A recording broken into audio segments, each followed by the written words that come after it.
turashimira Imana ko tugize umugisha kandi wo kongera kuba imbere y'Imana uyu mugoroba, kandi tugashimira n'umubyeyi waduhaye umwanya kugira ngo duhagarare hano. Imana imuha umugisha ku bwa byose yakoze, kuba turi bazima, ikaba yaturinze amanywa yose n'iminsi yose itambutse. Tukaba tugejeje ku itariki ya 27 z'ukwezi kwa 12, habura iminsi 4 kugira ngo umwaka urangire. Reka tubikomere amashyi tubivanye ku mutima, tuyishimire ko uburinzi bwayo bwatubayeho. Ndakoresha umwanya mutoya kugira ngo dusenge, ariko turashimira Imana yuko hari ibintu yakoze muri twebwe, nubwo tutabona uko tubitondekanya nk'uko bikwiriye, ariko imitima yacu irazirikana ineza yayo twabonye. Hari uwaririmbye aravuga ngo wagendanye natwe mu bihe byari bikomeye, aravuga ngo wazigamye intambwe zacu zikomereza ku rutare.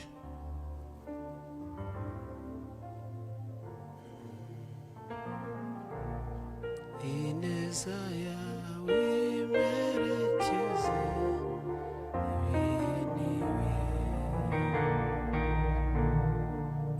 ijisho ryawe nirimveho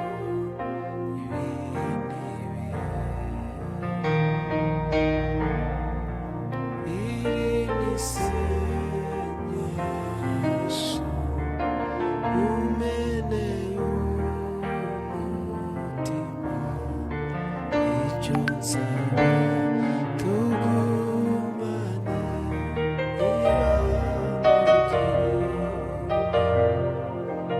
iriwe iri n'isengesho umeneye umutima, icyo nsaba tugumane niba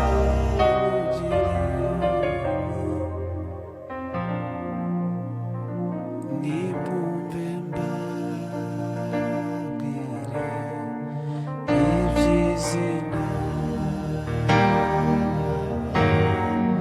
n'izina ry'umucunguzi Yesu, n'izina riryoshye riruhurindushye rikamara imibabaro yose. Izina riryoshye, n'izina riryoshye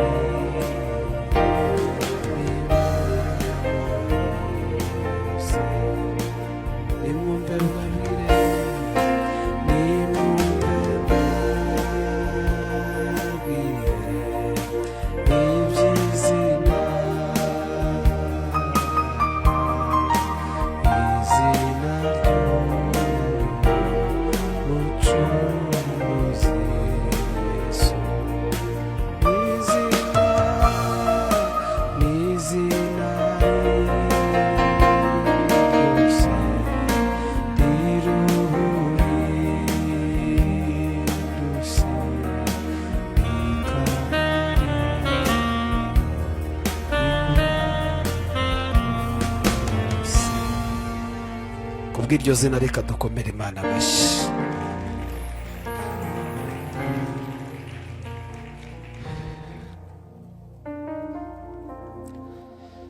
Ntago nzi amazina menshi y'abantu bakomeye, ariko ndabizi ko bamwe muri twebwe bazi amazina y'abantu benshi bakomeye. Hari n'abagize n'umugisha wo guhura nabo, hari n'abagize n'umugisha wo kuvugana nabo, yewe harimo n'abafitanye amasano n'abo bakomeye. Hari abasomwe mu bitabo batakiriho, hari n'abakiriho, ariko sindumva izina na rimwe ku isi rikomeye umuntu ajya avuga umutima ubabaye ukakira ihumure, ntaryo ndumva ku isi. Umuntu ashobora kuvuga yumva ufite agahinda rikamara agahinda mu mutima kandi icyazanye agahinda kigihari, ntaryo ndumva.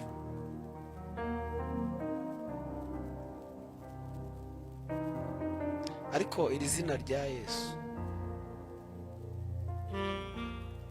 rijya rihumuriza.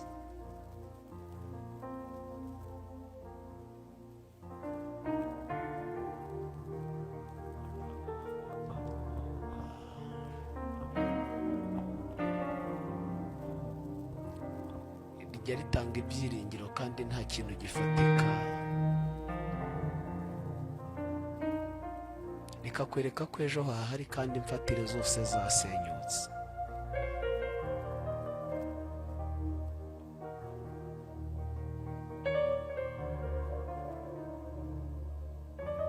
Iminsi yo kubaho kwawe Imana ifite mu kiganza, iz'ibyo ibwira kutugirira ejo hazaza heza cyane. Iminsi yo kubaho kwawe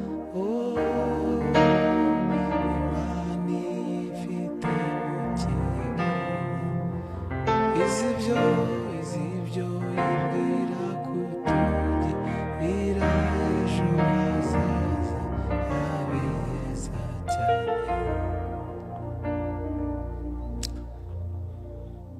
Reka dusome mu Ngoma za kabiri.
Umuntu niba byemera mumpera ikiganza umubwire ngo uyu mugoroba hari ubuhanuzi ugiye kwakira.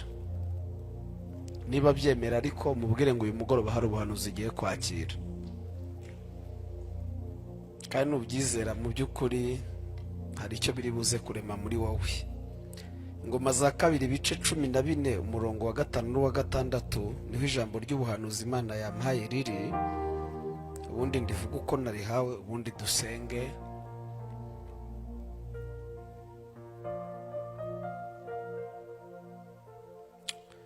Ingoma za kabiri ibice 14 umurongo wa 5 haravuga ngo kandi yubaka i Buyuda imidugudu igoswe n'inkike, kuko igihugu cyari gituje kandi muri iyo myaka nta ntambara yarwanye, kuko Uwiteka yari yamuhaye ihumure.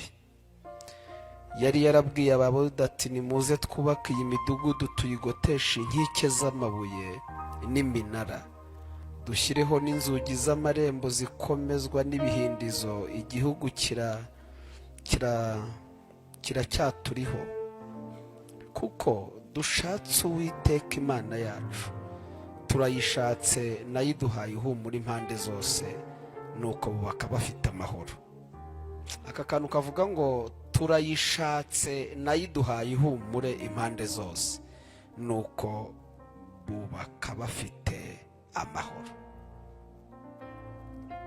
Pero umuntu ikiganza udafite ubwoba bwo kubimubwira ko ninjye kubwiye ngo bimubwire. Mubwire ngo urayishatse, kubwo kuyishaka kwawe iguhaye ihumure impande zose. Reka mbabwire, yenda hari abantu benshi bazi ko ubuhanuzi bw'umwaka utaha buza mu ijoro rya veye, ntacyo ubuzaza nabwo uzabwakire, ariko n'ubu bushyire umubwire ngo kuko wayishatse 25 iguhaye ihumura impande zose. Ijambo rya kabiri, ugiye kubaka ufite amahoro. Bene da utagira ngo ndaza gushyiraho ibintu byinshi ngo ubyumve, ntabyo ndi buze gushyiraho. Nasenze numva Imana iramwe ngo mbabwire ngo kuko mwayishatse, ntabwo ipfuye kubikora, ibikoreye abantu bagize gute, bayishatse.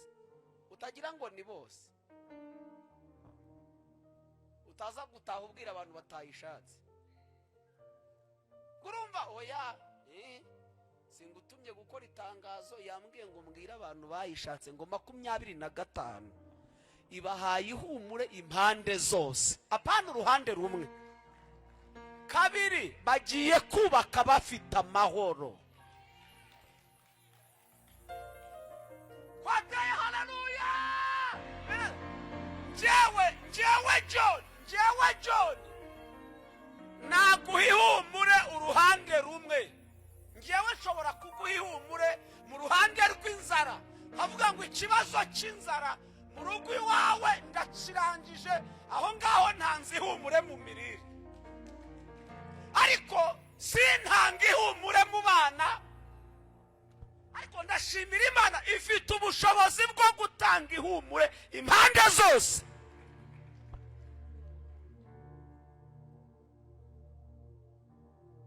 Mubwira ngo iyo washatse guhaye ihumure impande zose. Ijambo rya kabiri, ugiye kubaka ufite amahoro. Nibyo ngibyo nta bindi. Tugiye gusenga dutahe, hari ibintu ntajya njyamo ngo urumva ngo dusoza 2 ngo iminota ni 70 ingahe, ibyo byanditse se. Mubwire ngo iyo washatse guhaye ihumure impande zose kandi ugiye kubaka ufite amahoro.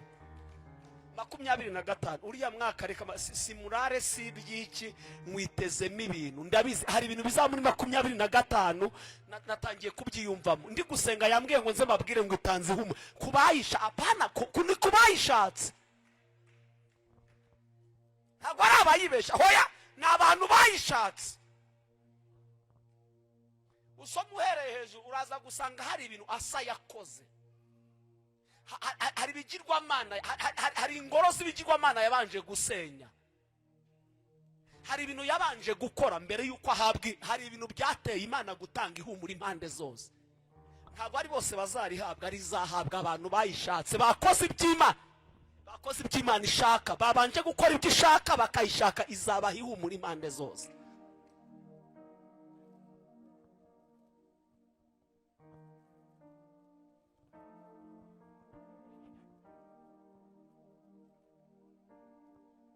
Urakoze.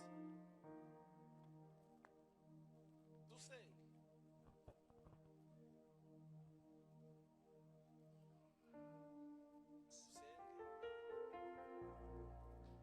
Warayishatse kuva guhera ku itariki ya mbere. Uko wari ushoboye warayishatse. Waragerageje ku wa 5 ku cyumwe. Yambwiye ngo nze mbwira abantu bayishatse ngo 25 n'umwaka wo guhabwa impumure, kandi ntabwo ari uruhande rumwe. Imana izaritanga mu bana, iritanga muri business, izaritanga mu rugo, izatanga ihumure impande zose. Zose. Ntabwo Imana izaguha ibiryo ngo iguteze indwara mu mubiri, izaguha ibyo kurya iguhe n'umubiri muzima. Ntabwo Imana izaguha abana ngo babure ubwenge, yavuze ngo izatanga ihumure impande zose. Nimuhaguruke dushimire ihumure duhaye 25.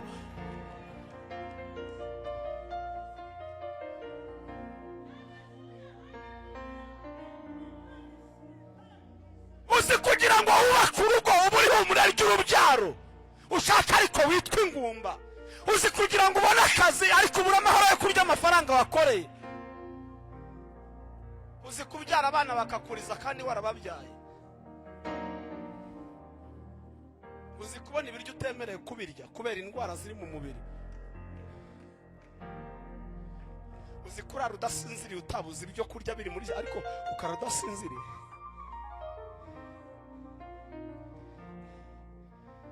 yemwe abayishatse yamwe ngo mbabwire ngo 25 ihumura impande zose kandi tugiye kubaka dufite amahoro dufite amahoro igihugu cyacu tugiye kubaka dufite amahoro kandi Imana itanze ihumure ibiri tanze ntago wabona ihumure igihugu kidafite amahoro Imana itanga ihumure Mana yo kwizerwa Mana y'imbaraga nyinshi Parasala binifotando sakotita Imana y'ubutware Imana yamenye ko twayishatse hari ibyo Asa yakoze ntabwo Asa yapfuye guhabwa ihumure ntabwo yabanje asenya ibicaniro yabanje asenya ibigirwamana arabanza arabisenya bamaze kubisenya yubakira Uwiteka akora ibyo yasabwaga gukora bamaze kubikora Uwiteka nabona ko Asa yashatse Imana abona ko bubatse abati kubera icyo mwakoze kubera ko mwashatse nanjye mbahaye ihumure impande zose